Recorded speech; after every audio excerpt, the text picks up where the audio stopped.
Magandang araw mga kaibigan.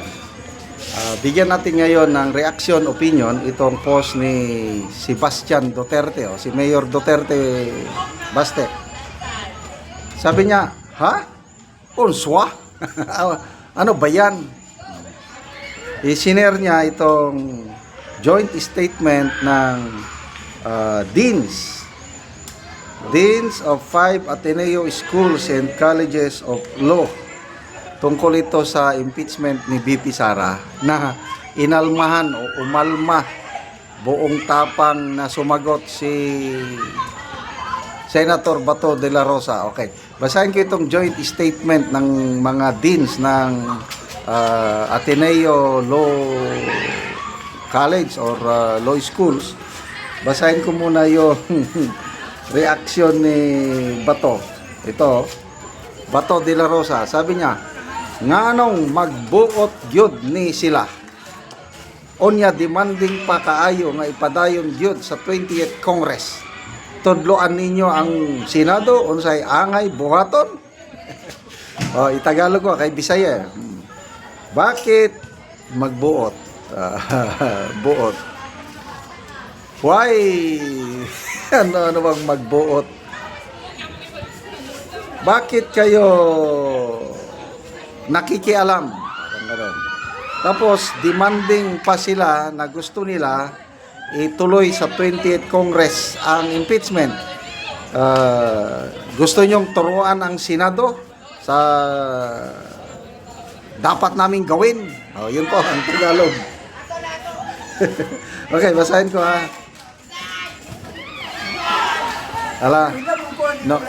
Nung una is UP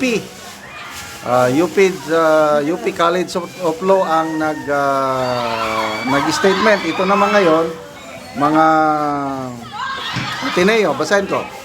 A joint statement from the deans of 5 Ateneo schools and colleges of law on the immediate commencement of the impeachment trial of Vice President Sara Duterte. Okay. We, the undersigned deans of the schools and colleges of law of Ateneo de Manila University, yan. Xavier University, Ateneo de Cagayan, 2. Ateneo de Davao University, 3. Ateneo de Zamboanga University, 4. And Ateneo de Naga University, 5. Collectively call for the immediate commencement of the impeachment trial against Vice President Sara Duterte Carpio and its continuation into the 20th Congress if necessary. We confirm that as Jesuit, Filipino, and Catholic legal educational institutions, we are deeply committed in our teaching and formation missions to truth, justice, and the role of law. Medyo pasensya na kayo, medyo maingay itong palibot ko. Nasa beach resort, nagpapahinga. Ay maraming naglalaro. Thus, sabi niya, number 1, as educators, we are called upon by our Ignatian Foundation to educate men and women. Medyo mahaba. Punta na lang tayo sa ang dami nilang rason.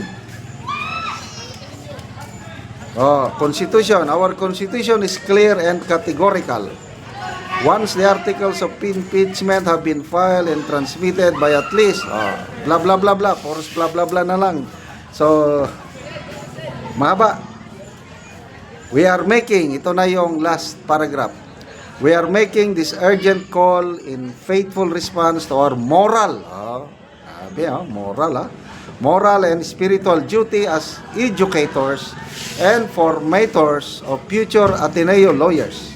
We pray that the Philippine Senate will likewise respond to its moral and constitutional duty as true servants of the public upon whom the public trust is reposed, one that is faithful to the truth and to the Filipino people.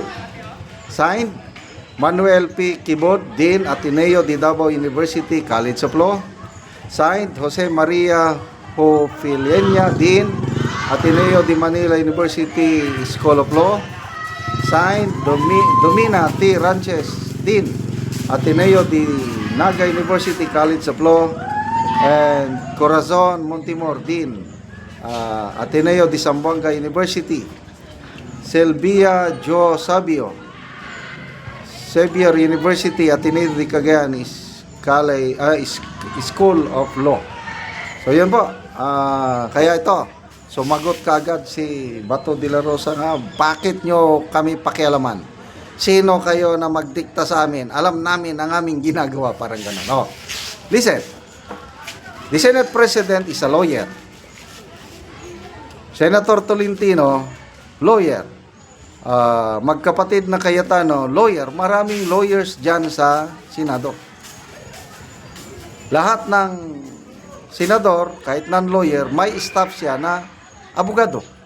So ito, kanya-kanyang interpretation na ng batas.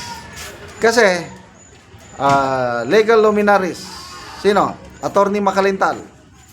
Sabi niya, patay na yung impeachment na yan. Pag hindi natapos hanggang June 30, patay na yan. Hindi pwedeng i-cross over. Sino pa? Congressman Dante Marcoleta. Isang batikang abogado. Ganon din ang sinasabi niya. Patay na yung impeachment na yan. So, labanan na ito ng mga abogado. Ang magagawa na lang itong mga faculty members ng Ateneo, UP is to make a statement. Kaya lang, the ball is in the hands of the senators. Kung ano man ang desisyon nila sa impeachment na ito, mananagot sila sa taong bayan kung tama ba o mali ang kanilang ginawa. Pwede rin silang managot sa Supreme Court dahil itong usaping ito is pwedeng isampa sa Supreme Court at ang Supreme Court ang final judgment kung tama ba o mali. It is not itong mga deans na ito, it is not yung mga faculty ng UP College of Law ang magsabi, kundi ang Supreme Court ang magsasabi. So yan po ang labanan. Kung si Bipa Sara ang inyong pa-istoryahon, gusto niyang matuloy ang trial kasi gusto niya ng bloodbath.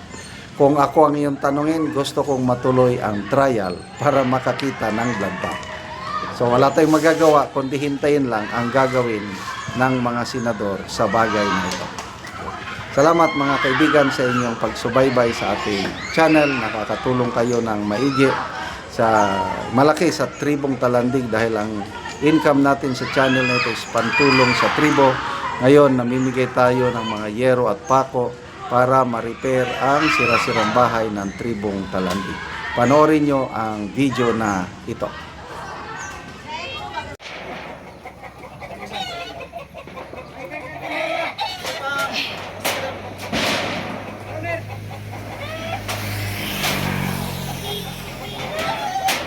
Uy, salamat kayo.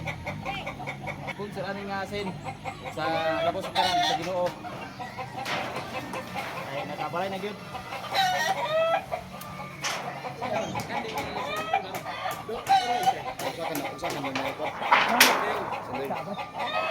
Karuan ka dah.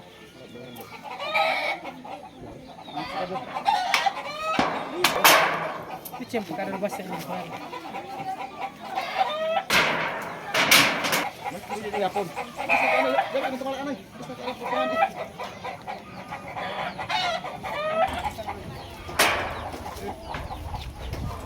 Dia ceritain, kapan sanai.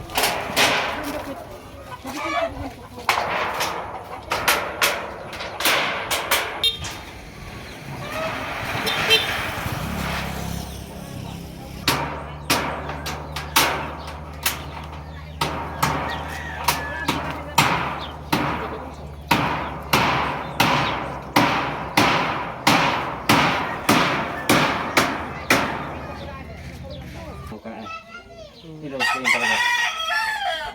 Pak.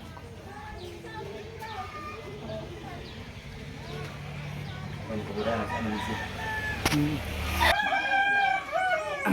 Salamat gid kayo sa tanan nga karon nga pagkabuaning sin nakauman na gid ko. Oo. O salamat sad sa nag-sponsor ani nga nakapakauman na gid ko sa akong balay kay na ato pa na gid.